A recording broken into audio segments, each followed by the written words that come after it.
aí, pessoal?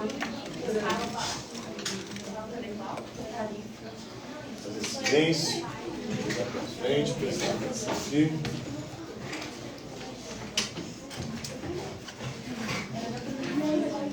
Na aula de hoje, vamos começar a falar de iluminismo. O que foi o iluminismo? Vocês lembram?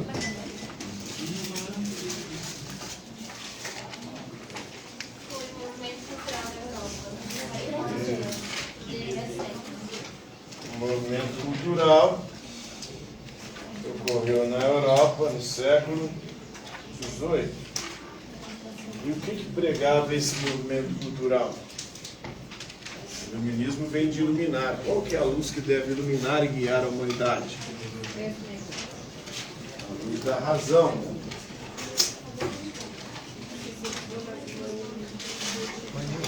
Somente a luz da razão poderia nos guiar rumo à liberdade e ao progresso.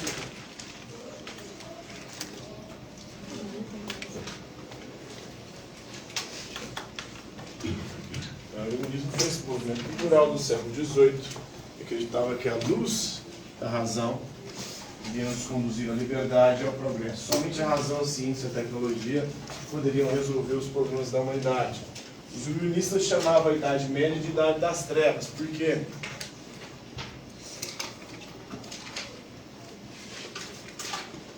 Na Idade Média as pessoas se deixavam guiar pela fé, pela religião. E a religião leva à servidão, à escravidão para os iluministas. A religião, ao invés de produzir o progresso, a religião conduz ao atraso. A religião, em vez de resolver os problemas da humanidade, mais cria problemas do que resolve. A prova disso são as guerras religiosas. As religiões não se entendem, as pessoas brigam e se matam por conta de religião, por conta de crença religiosa. E aí os iluministas passaram a acreditar que a razão, a ciência e a tecnologia poderiam resolver todos os problemas da humanidade. E resolveu? A razão, a ciência e a tecnologia resolveu o problema da humanidade, ou os problemas? Se tivessem resolvido, não teríamos guerras, né? O século XX já nasce com uma guerra mundial, a Primeira Guerra Mundial de 1914 a 1918. Depois, em 1929, nós temos a quebra da Bolsa de Nova York. A razão e a liberdade econômica não nos conduziram ao progresso, à riqueza e à prosperidade. Depois de 1939 e 1955, nós tivemos a Segunda Guerra Mundial. Então, assim como a religião não resolve os nossos problemas, a razão também não. A razão, a ciência e a tecnologia também não resolvem. O que foi o Antigo Regime? Vocês lembram?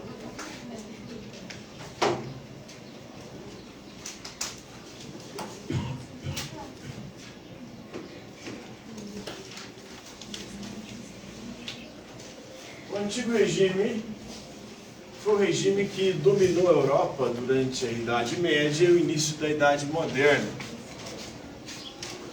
onde havia um governo absolutista, o absolutismo, né?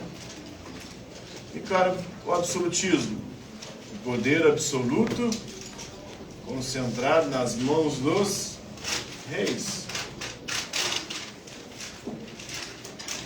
A sociedade era uma sociedade estamental, de estamentos. Numa sociedade de estamentos não há praticamente mobilidade social. No topo da pirâmide social nós tínhamos o clero, no meio a nobreza, na base, sustentando, trabalhando e produzindo tudo, estavam os camponeses, burgueses e artesãos. Então, camponeses, burgueses e artesãos raramente ascendiam socialmente. A única forma de um camponês ascender na pirâmide social e um artesão seria fazendo parte do clero. Mas mesmo se tornando clero, um diácono, um padre, eles fariam parte do baixo clero que não teria poder de decisão dentro da igreja. Não participariam dos privilégios e regalias da nobreza e do clero. O que mostrava que não existia igualdade jurídica, as pessoas não eram iguais perante a lei. Havia uma desigualdade jurídica. Uma sociedade estamental, praticamente não existia mobilidade social, não havia igualdade, não havia liberdade de comércio, liberdade econômica, porque no absolutismo os reis controlavam a economia. Tudo isso será matéria de crítica pelo iluminismo. Então o iluminismo é um grande crítico do antigo regime, do absolutismo, da sociedade estamental, de privilégios e regalias medieval e do início da modernidade. O que foi a Revolução Industrial?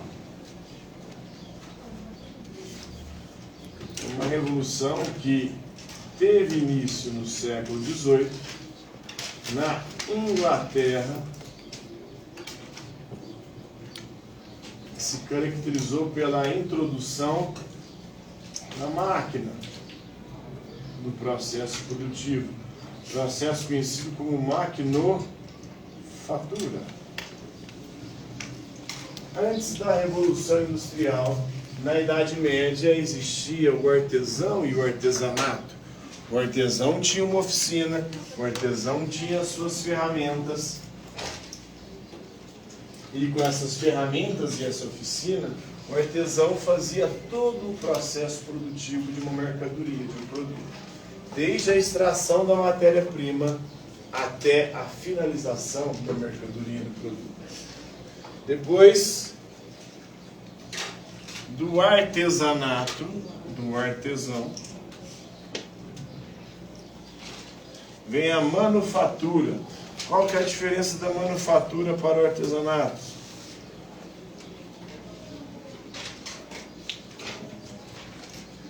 Na manufatura nós temos uma divisão do processo produtivo.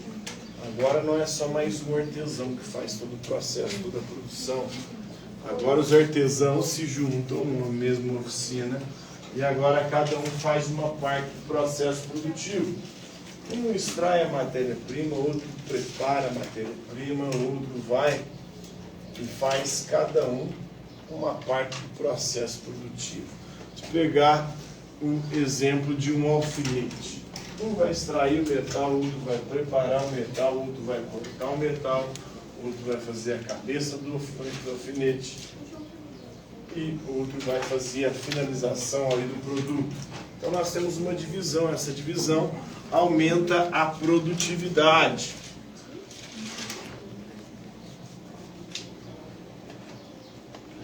Uma classe social começa a ascender economicamente, começa a investir, a bancar, a financiar inventores. Esses inventores, através do mecenato, esses inventores vão criar as primeiras máquinas que passam a ser utilizadas no processo produtivo. Isso causa uma revolução, porque aumenta ainda mais a produtividade. Então aí nós temos a Revolução Industrial, ocorrida no século XVIII, tem início na Inglaterra, depois se expande para o restante da Europa, quando as máquinas são introduzidas no processo produtivo, no processo de produção.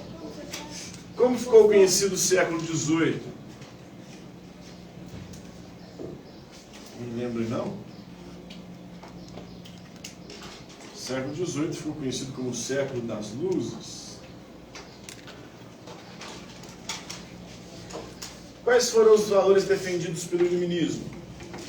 Eram valores totalmente antagônicos aos valores do antigo regime. Eram os valores que defendiam os interesses de uma classe social, que era a burguesia. Quais eram os valores do iluminismo? Liberdade, liberdade política, de escolher os seus próprios governantes, que não existia no antigo regime, liberdade econômica, de poder comercializar com quem quisesse e quem entendesse, coisa que não existia no absolutismo, porque o poder absoluto dos reis controlava a economia. Liberdade religiosa, que não existia no antigo regime, No antigo regime você tinha que ser da religião do rei, porque se você não fosse da religião do rei, você poderia ser perseguido e morto. Então são alguns tipos de liberdade de expressão que não existia no antigo regime. Se você falasse algo que desagradasse o rei, você poderia ser preso, morto ou ter os seus bens apreendidos. Outra pauta defendida pelos iluministas: igualdade. A igualdade aqui não é de riqueza, todo mundo igual, em poder econômico. É igualdade jurídica, igualdade de todos perante a lei. Lembrando que na sociedade estamental, no antigo regime, existiam privilégios e regalias do clero e da nobreza, ou seja, nem todos eram iguais perante a lei. As classes mais abastadas tinham um tratamento diferenciado. Então, eles defendiam a igualdade jurídica e a igualdade de todos perante a lei. A tolerância e a convivência fraterna com o diferente. E defendiam também a propriedade privada.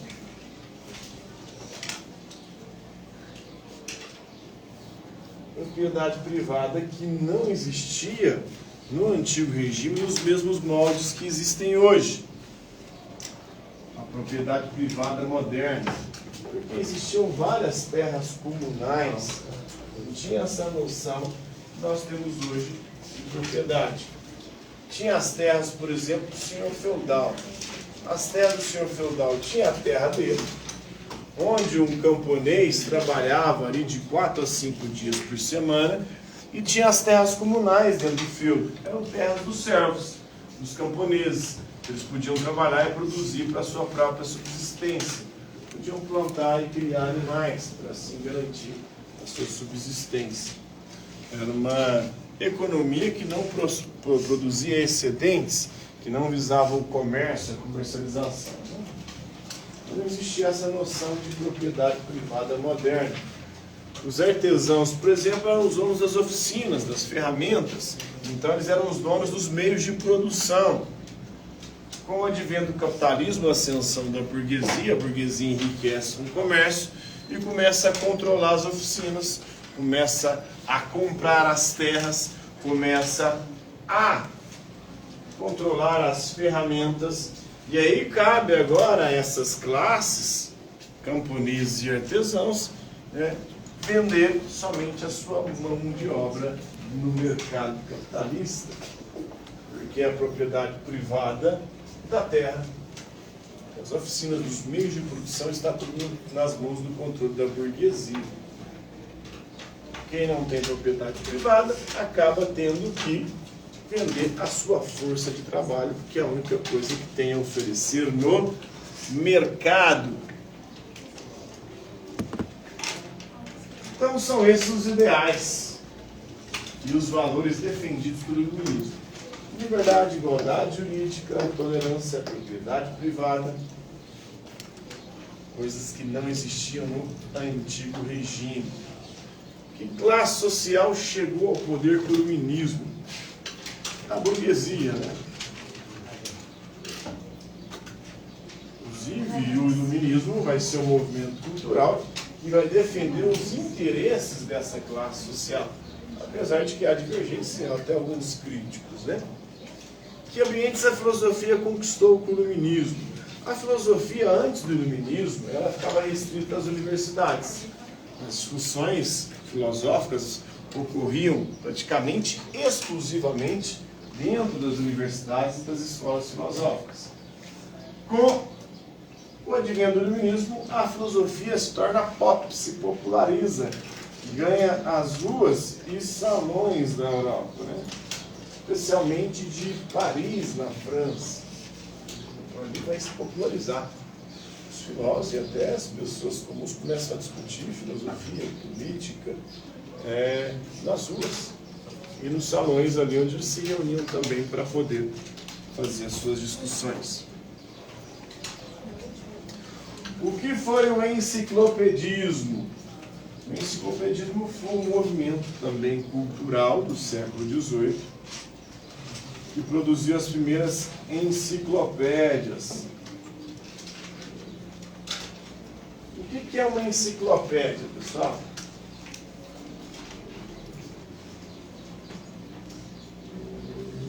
Não sabe o que é enciclopédia, não? Uma enciclopédia é uma obra que busca reunir todos os conhecimentos já produzidos pela humanidade. Então, os enciclopedistas, que eram o Denis Diderot e o Jean-Léon d'Alembert,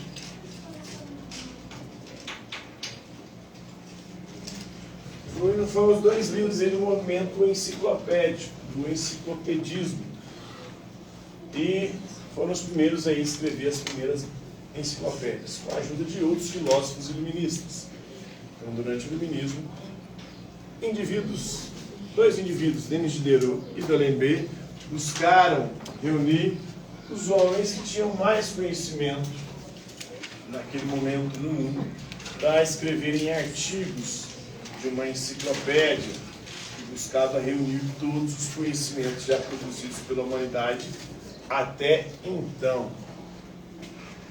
Explica o ceticismo e o materialismo de Denis Diderot. Os enciclopedistas tinham uma tendência cética e materialista. O materialismo, inclusive, ateu. Ceticismo vem de skepsis em grego, que é dúvida, investigação. Então nós devemos duvidar de tudo, investigar todas as coisas.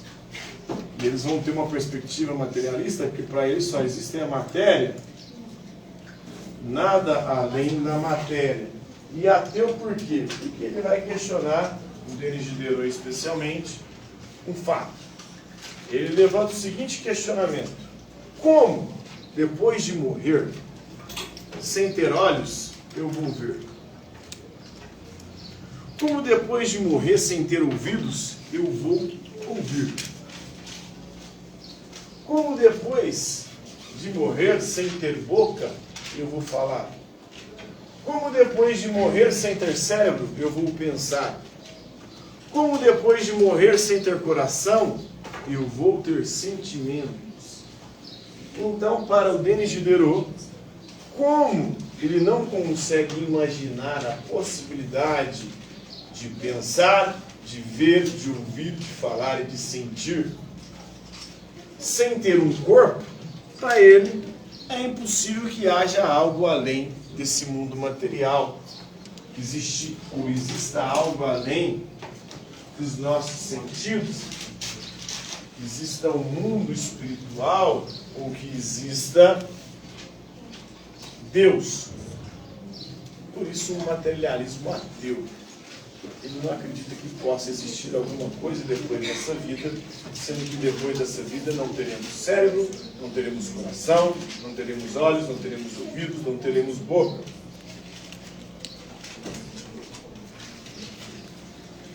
Diferencia o estado natural segundo Hobbes, Locke e Rousseau. Cada um desses autores tem uma perspectiva, uma visão diferente sobre o estado natural. O estado natural seria o estado de natureza, o estado que nós vivíamos antes de nós vivemos em sociedade. Para Hobbes, o estado natural é um estado de guerra de todos contra todos. Por que um estado de guerra de todos contra todos, segundo Hobbes? Porque o homem é o lobo do homem. O pior inimigo do ser humano é o próprio ser humano. No estado de natureza, os homens viviam se matando, se escravizando, se destruindo. Para Locke, o estado de natureza é um estado de insegurança. Porque no estado de natureza não existem direitos.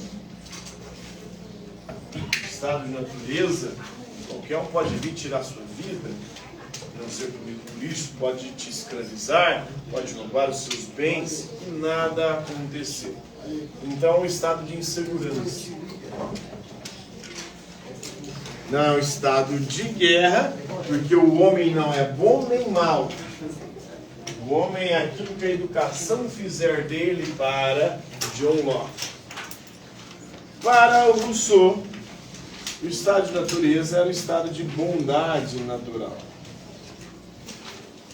Porque o homem é bom por natureza, o homem nasce bom. A sociedade é que o corrompe. O homem nasce livre, a sociedade o escraviza. No estado de natureza, os homens viviam em perfeita harmonia com a própria natureza e com os outros. Os homens viviam buscando a sua autopreservação, o amor de si e a piedade, a compaixão.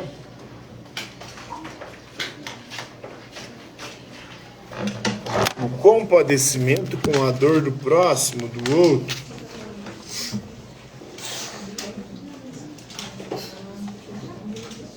Então essa é a diferença do estado de natureza para cada um desses filósofos.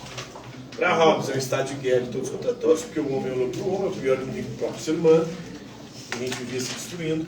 Para Locke é um estado de insegurança, porque a gente não tinha garantia de direito algum, como direito à vida, à liberdade e à propriedade. Para Rousseau é um estado de bondade, onde o ser humano vivia em perfeita harmonia com a natureza e uns com os outros, e com a perfectibilidade, a capacidade de se aperfeiçoar. O problema é que essa bondade natural ela foi destruída pela primeira desigualdade.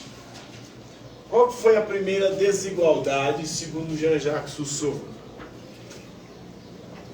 A primeira desigualdade, segundo Jean-Jacques Rousseau, foi a criação da propriedade privada.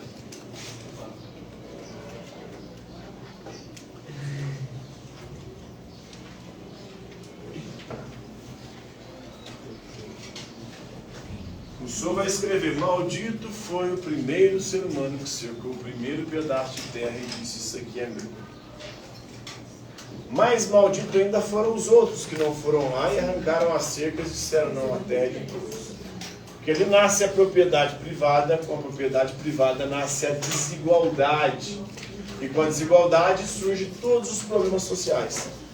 Porque com a propriedade privada uns passam a ter e outros a não ter. Quem tem quer ter cada vez mais. Faz de tudo, se corrompe para ter cada vez mais. Quem não tem também se corrompe para ter. Aí nasce a corrupção, a violência e todos os males sociais. Aí o ser humano que era bom, agora ele não é mais bom. Ele se torna egoísta. Ele só pensa em si mesmo. Ele só quer agora o seu próprio bem, foda-se os outros.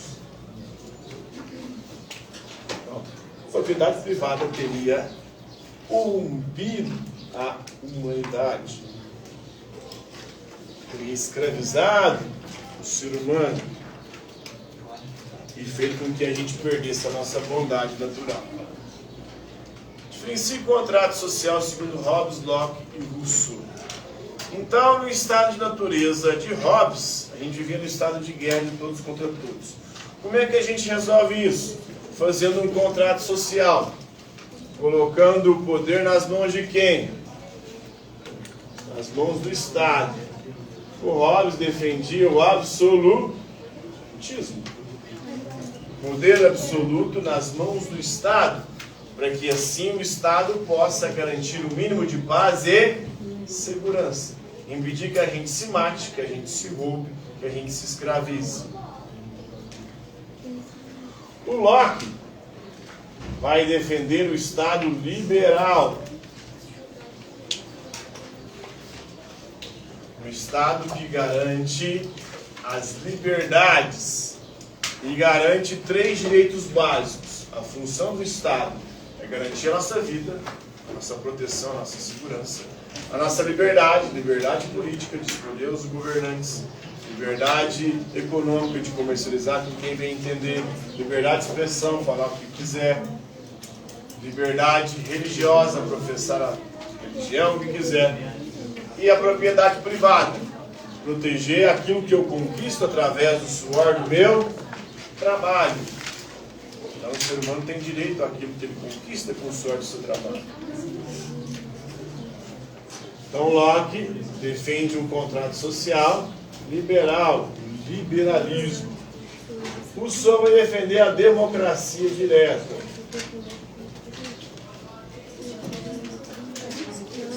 Um Estado com um contrato. Então, para Locke, para sair do estado de insegurança, onde não tem nenhum direito garantido, os homens fizeram um contrato social, criaram um Estado, e a função do Estado agora é proteger a nossa vida, a nossa liberdade e a nossa propriedade. O Rousseau vai dizer que no estado da natureza ele foi rompido pela criação da propriedade privada, que gerou desigualdade, corrupção, violência e todos os males sociais. Agora é necessário fazer um novo contrato social. Um contrato social agora não mais fundado na propriedade privada ou na desigualdade, mas num estado social, um contrato social onde todos têm o direito de voto. Não haverá mais representantes. Na democracia direta, tudo é decidido pelo povo e não por representantes eleitos. Porque para Rousseau, o único representante do seu próprio interesse é você mesmo. Quando você delega a outra pessoa para que ela defenda o seu interesse, ela não vai defender o seu interesse, ela vai defender o interesse dela. É isso que os políticos fazem. Quando você elege um político, acreditando que ele vai defender os seus interesses, na verdade ele está lá para defender os interesses dele. É ilusão acreditar que alguém poderá defender os seus interesses. Por isso, tudo deve ser decidido pelo povo. E Rousseau chamava isso de vontade geral. Vontade geral são os interesses que nós temos em comum.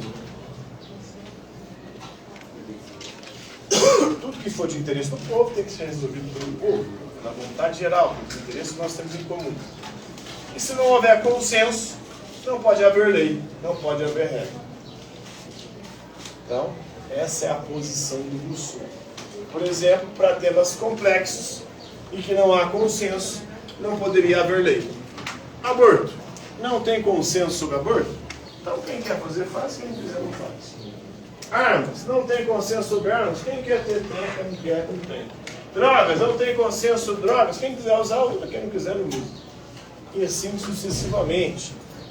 Só pode virar lei e regra num Estado aquilo que for consensual, que for vontade geral de um povo.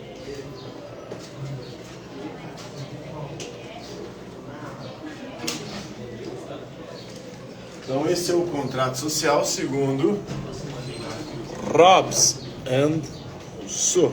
Acabou, né?